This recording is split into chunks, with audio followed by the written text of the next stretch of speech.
Dulu aku pernah mendengar cerita kalau mak lampir itu pernah tertangkap. Rupanya kamu yang menangkapnya, Sir. Tanyakan saja pada Santa Lima. Betul kan, Santa? Kalau mak lampir itu pernah dikerangkeng? Ya, dikerangkeng sampai berhari-hari. Nah, betul kan? Bahkan mak lampir dikerangkeng berhari-hari. Kan aku ada di sana, ya kan, Santa? Ya, betul. Kehebatan saya bikin orang manggut-manggut. Ya, seperti ayam ngantuk. Hus, semilik gede. Jangan begitu, Santa. Itu menyangkut masalah harga diri. Di awal episode ini, kita langsung menuju pada Ganda Suli dan Grandong yang di saat itu sedang memantau pergerakan Jatmiko dengan ilmu kebatinan mereka. Setelah mengetahui di mana kira-kira keberadaan Jatmiko, Ganda Suli pun kemudian menyuruh Grandong untuk menculik lelaki pujaannya itu, karena ia berencana untuk menjadikan Jatmiko suaminya, sekaligus menjadikannya sepasang pendekar yang akan menaklukkan dunia persilatan dengan menggunakan Grandong. Ia sangat yakin jika dengan adanya Grandong, maka ia dan Jatmiko nantinya bisa menjadi raja di Raja Nusantara yang tidak terkalahkan. Sungguh sebuah mimpi yang terlalu sombong dan tidak akan mungkin terjadi. Padahal untuk saat ini, Grandong sudah takut berhadapan dengan Santa Lima ataupun Lindu Aji maupun Sembara dengan cemeti amarah sulinya. Kenapa pemuda-pemuda itu datang bersamaan? Hari ini kita gagal besar, Kakang Bo. Sia-sia semuanya. Ya, karena pemuda-pemuda keparat itu. Bukankah Jatmiko pemuda yang kita cari? Itu suatu kebetulan, Kakang Bo. Benar, tapi Jatmiko bersama Santa Lima dan Lindu Aji itu sama saja bohong. Lebih sulit lagi merebut Jatmiko dari tangan mereka. Ya, mak lampir yang di saat itu sedang berada di markasnya bersama dengan para anak buahnya dan Gedeng Alaskobar pun merasa kesulitan untuk mendapatkan Jatmiko, karena mereka baru saja dikalahkan oleh Santa Lima dan juga Lindu Aji.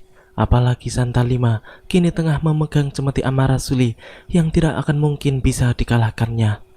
Para anak buah mak lampir pun mengusulkan agar mereka menculik Jatmiko saja, walaupun hal tersebut memang benar-benar tidak gampang. Telasi pun kemudian mengusulkan agar salah satu dari mereka menyamar sebagai Rindi Antika, karena Jatmiko senang terhadap Putri Wak Bayau, penguasa atas angin tersebut, sehingga hal itulah yang menjadi kelemahan pemuda yang juga menjadi incaran Ganda Suli tersebut. Sementara itu, Grandong yang juga sedang bertugas menculik Jatmiko pun kini sedang terbang di antara pepohonan untuk menuju tempat Jatmiko berada. Sedangkan Panglima Kumbang pun segera menemui Santa Lima. Ada apa Andika mencari saya secara mendadak? Apa ada sesuatu yang sangat penting? Apakah Andika merasakan suatu firasat tertentu? Celaka, Jatmiko mau diculik. Itulah kenapa saya datang menjumpai Andika. Orang itu sedang menuju kemari. Anak buah mak lampir. Dia akan menyamar menjadi Rindi Antika. Licik. Kalau orang itu bisa menyamar untuk mengecoh Jatmiko, aku juga bisa. Aku bisa menyamar menjadi Jatmiko untuk mengecoh orang itu. Bagus, itu lebih baik. Sungguh beruntung karena Jatmiko punya teman seperti Santa Lima dan Panglima Kumbang yang selalu peduli terhadap dirinya. Di sisi lain, Grandong pun menyamar sebagai Santa Lima untuk mengelabui Jatmiko, sedangkan Telasih menyamar sebagai Rindi Antika dengan berpakaian serba merah. Di sisi lain, di sebuah rumah yang berada di tengah hutan, tampak Basir, Kenting Sari, Lindu Aji dan Jatmiko yang sedang melanjutkan pembicaraannya yang sempat terputus ketika di tengah hutan. Kini mereka saling berbagi pengalaman dan cerita masing-masing karena mereka sudah lama tidak bertemu. Di tengah pembicaraan mereka, tiba-tiba Santa Lima pun datang dengan membawa setandan buah pisang. Hal itu tentu saja membuat Basir sangat senang karena ia sudah sangat kelaparan. Setelah semuanya selesai makan, si mata malaikat pun kemudian memberitahu kabar terbaru yang dibawanya kepada mereka. Sekarang mak lampir sedang memburu kamu, Jatmiko. Apa? Aku? Ya. Sekarang mak lampir sedang mengirim orang untuk menculik kamu. Jadi aku harus bagaimana? Jangan jauh-jauh dari kita. Saya akan menyembunyikan Jatmiko di suatu tempat. Tempat itu hanya aku, Jatmiko, dan Lindu Aji yang tahu. Aku? Aku juga harus tahu. Janganlah, Sir. Kamu tidak percaya sama aku, Ji. Bukannya aku tidak percaya sama kamu, Sir. Tapi kadang-kadang mulutmu itu seperti ember. Loh, maksudmu? Menganga terus, tidak mau diam. Oh, semilik ini. Kini kita menuju pada Rindi Antika dan kakeknya Datuk Larang Tapa yang di saat itu sedang mengudara, dan mereka tiba-tiba saja melihat jelmaan Santal Lima yang sedang berjalan sendirian di bawah sana. Mereka berdua pun cukup terkejut dan merasa sedikit aneh. Namun kemudian mereka segera mendarat untuk menemui salah satu sahabat mereka tersebut. Santal Lima palsu itu pun menjadi sangat terkejut ketika melihat di belakangnya tiba-tiba ada dua orang yang tidak dikenalnya. Ia pun kemudian segera kabur dan Rindi Antika pun mengejarnya. Sebenarnya Datuk Larang Tapa telah mencegah Rindi, namun gadis itu tetap mengejar. Sepertinya sang datuk telah mengetahui kalau orang itu bukanlah Santal Lima yang asli, sebab tingkahnya aneh seperti makhluk siluman yang buas. Kini Rindi Antika pun terlibat pertarungan melawan Santal Lima hingga Datuk Larang Tapa sampai ke tempat itu.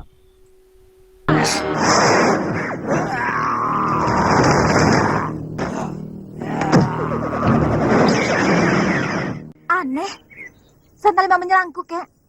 Menyerangmu? Iya, dia mau mencakarku. Kenapa, Kek?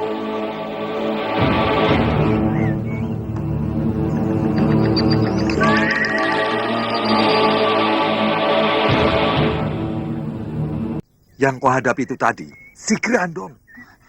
Grandong? Pantas dia geram-geram segala. Kejar, tangkap Grandong. Di sisi lain, terlihat Jatmiko, Lindu Aji, dan Santal Lima sedang menuju sebuah tempat rahasia berupa bangunan tua yang kemungkinan sulit ditemukan oleh orang-orang golongan hitam. Santal Lima memang sengaja membawa Jatmiko ke tempat tersebut karena bertujuan untuk mengasingkan pemuda itu agar lolos dari kejaran mak lampir maupun Grandong. Kini kita kembali lagi menuju pada Datuk Larang Tapa dan Rindi Antika yang di saat itu tengah mengejar Santal Lima, jelmaan Grandong. Namun kemudian mereka justru bertemu dengan Rindi Antika palsu.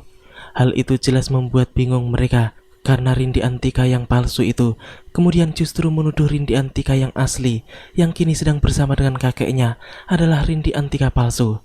Sehingga kemudian terjadilah pertarungan sengit di antara mereka berdua. Tampaknya mereka benar-benar mirip, bahkan senjata mereka berdua yang berupa pedang pun sangat mirip.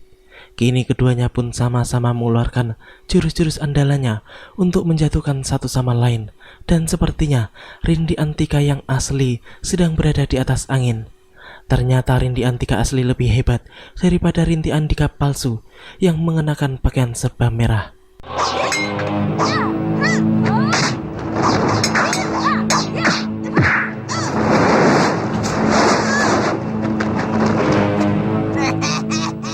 Perempuan setan, rupanya anak buahmu yang mengembari cucuku, Kau jangan mimpi bisa membunuh cucuku si Grandong. Sekarang kau sendiri yang akan kubunuh. Kita buktikan, Lampir. Siapa yang mati duluan, aku atau kau?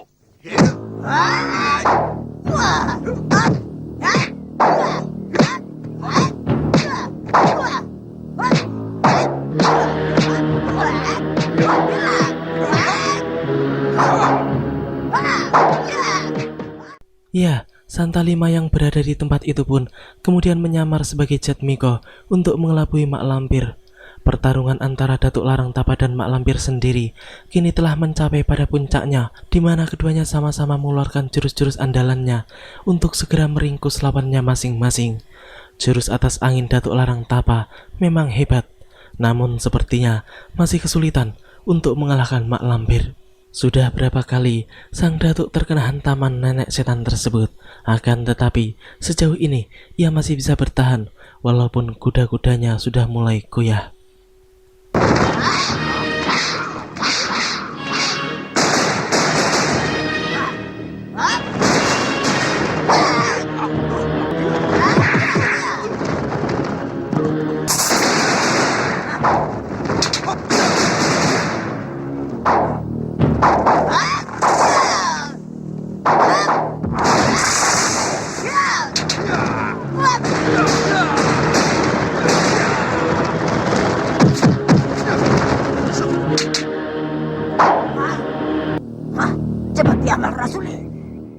Ya, di tengah kekalahan Datuk Larang Tapa, tiba-tiba datanglah Jatmiko alias Santa Lima yang langsung menggunakan cemeti Amarasuli. Hal itu tentu saja membuat Mak Lampir menjadi sangat terkejut karena ia sama sekali tidak menyangka bahwa Jatmiko juga memiliki cemeti Amarasuli yang sangat ditakutinya. Alhasil, akhirnya Mak Lampir kembali mengeluarkan jurus andalannya, yaitu 1000 langkah setan alias kabur. Rindi Antika yang kemudian melihat Jatmiko pun segera mengejarnya, sedangkan Jatmiko sendiri tampak kebingungan karena pengejaran tersebut. Sehingga kemudian ia pun meminta bantuan kepada Panglima Kumbang untuk mengelabui Rindi Antika agar dirinya bisa lolos dari kejaran gadis tersebut. Beruntung karena Panglima Kumbang bisa bergerak cepat dan paham akan situasi. Tadi kita tidak salah lihat kan? Tidak, memang yang kita kejar tadi Jatmiko. Tapi, Tapi kenapa, Kek? kau lihat tadi, Jatmiko menyerang Mak Lampir dengan cambuk. Betul, Kek? Kau tahu, cambuk apa yang digunakan oleh Jatmiko? Tidak. Cemeti Amal Rasuli. Itu senjata sembara, Kek. Betul.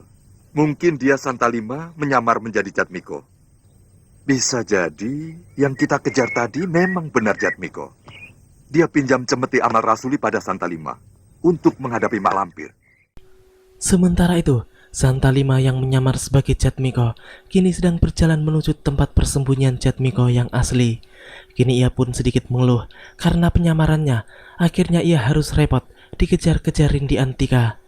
Dan ada satu lagi yang akan membuatnya lebih repot, yaitu kini Ganda Suli sedang mengintai pergerakannya tanpa diketahui sama sekali. Ganda Suli yang melihat Jatmiko itu pun kemudian segera mengikutinya dari jauh. Di sisi lain, di markasnya, tampak Mak Lampir dan Rindi Antika palsu sedang membicarakan tentang Jatmiko dan Santa Lima yang sama-sama memiliki cemeti Amarasuli. Hal itu jelas membuat nenek setan itu menjadi kebingungan. Namun ia yakin jika cemeti Amarasuli hanya ada satu dan kemungkinan sembara meminjamkan pusaka tersebut kepada kawan-kawannya itu. Semakin sulit saja kita menangkap Jatmiko. Karena Grandong sendiri belum tentu mampu menghadapi cemeti Amal Rasuli. Cemeti Amal Rasuli bukan hanya kekuatan bumi, tetapi juga kekuatan langit. Siapapun tidak akan ada yang mampu menghadapi orang yang menggunakan cemeti Amal Rasuli. Semilikiti banget teman-teman kakang itu. Kini kita menuju pada Basir dan Kenting Sari, di mana pada saat itu mereka masih berada di tempat persembunyian untuk menunggu kedatangan Santa Lima. Tampaknya Basir begitu kesal dengan kepergian Santa Lima yang begitu lama sehingga membuatnya kelaparan di tempat tersebut.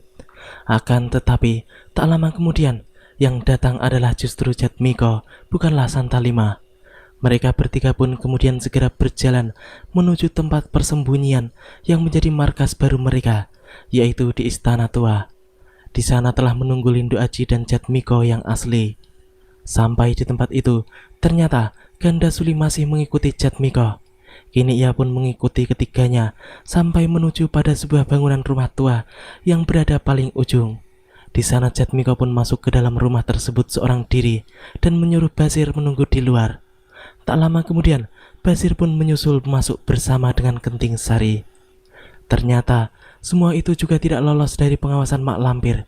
Ya, akhirnya kini persembunyian Jatmiko telah diketahui oleh Ganda Suli dan juga Mak Lampir. Bahkan kemudian Grandong juga datang menghampiri Ganda Suli di tempat tersebut. Bagaimana Santa? Apa yang kau temui di luar? Saya bertemu Mak Lampir. Tapi sayang, saya tidak berhasil menangkapnya. Kenapa? Kabur. Lalu bagaimana dengan Grandong? Apakah kau berhasil menemukannya juga?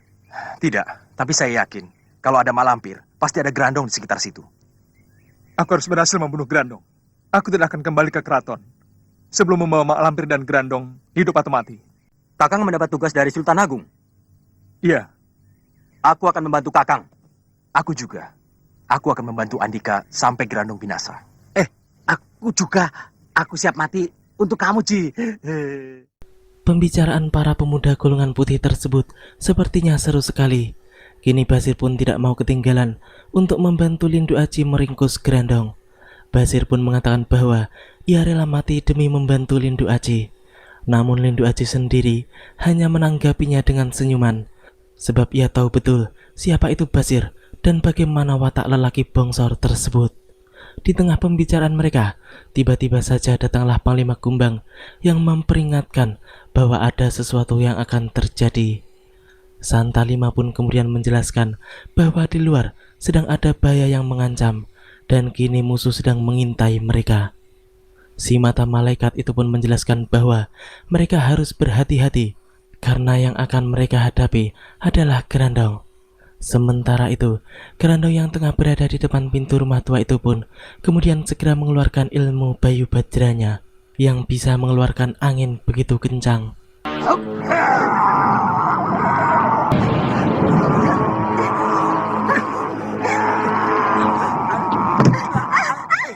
Lindu Aji, pukul siapa saja yang mendekat. Jangan pukul. Tidak tak, pukul Basir.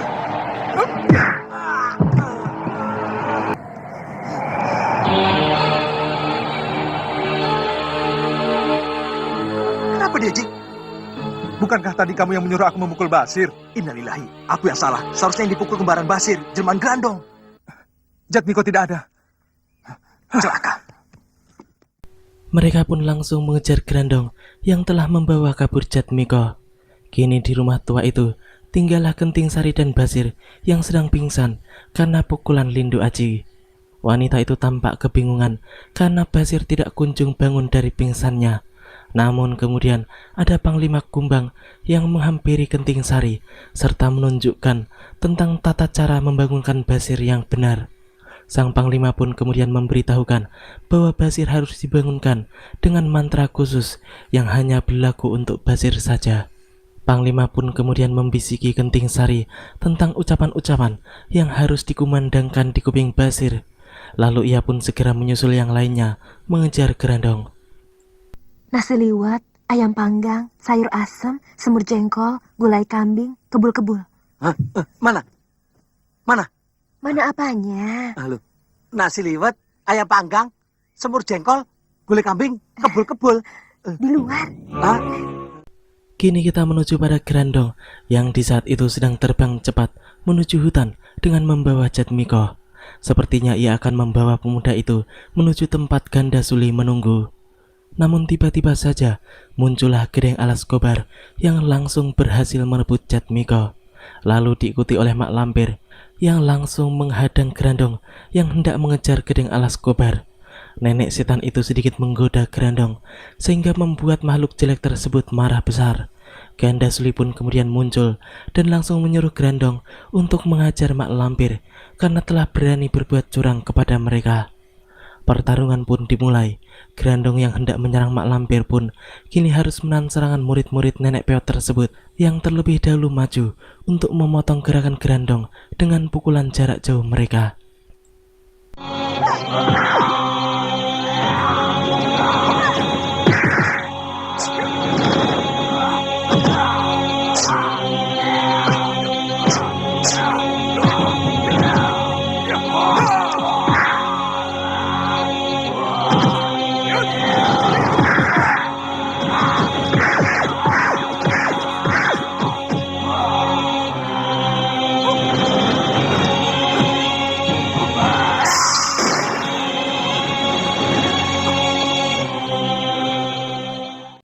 Ya, kekebalan dan kekuatan Grandong memang luar biasa.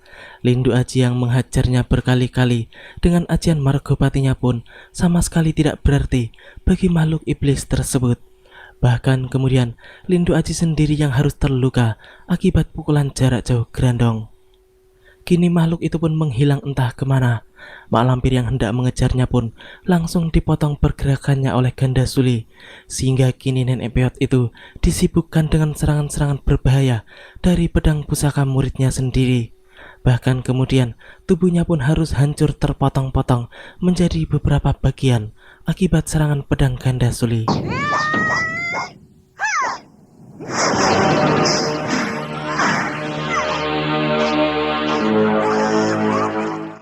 Walaupun tubuh Mak Lampir hancur terpotong-potong, namun hal itu bukanlah hal sulit bagi nenek peot tersebut untuk bisa hidup kembali karena ia memiliki ajian rawa rontek. Kini Mak Lampir pun tertawa-tawa kesenangan karena serangan Ganda Suli barusan sama sekali tidak berarti baginya. Bahkan kemudian Ganda Suli pun justru terkena serangan balik nenek setan tersebut. Murid Gedeng Alas Kobar itu pun kemudian kembali menggunakan pedang dan ilmu kesaktiannya untuk menyerang ke segala penjuru arah, sebab ia tidak mengetahui di mana sebenarnya posisi Mak Lampir yang memang tidak kelihatan. Akan tetapi, serangan itu dengan mudah dipatahkan oleh Mak Lampir yang kemudian dibuat sangat terkejut karena ada serangan lain yang tiba-tiba muncul dari belakangnya.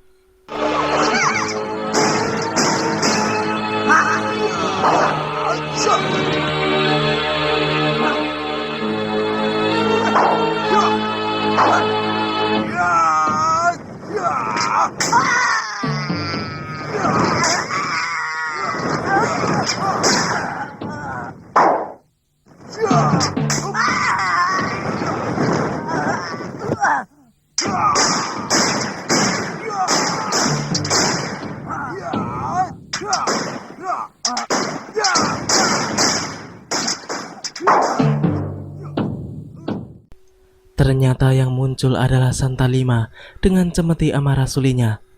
Mak Lampir tentu saja ketakutan dan kabur dari tempat itu dengan diikuti oleh semua anak buahnya. Si mata malaikat pun menjadi bingung sendiri karena Mak Lampir selalu kabur ketika kalah olehnya. Si mata malaikat itu membuat hidupku tidak tenang. Santa Lima tokoh besar yang sakti mandraguna.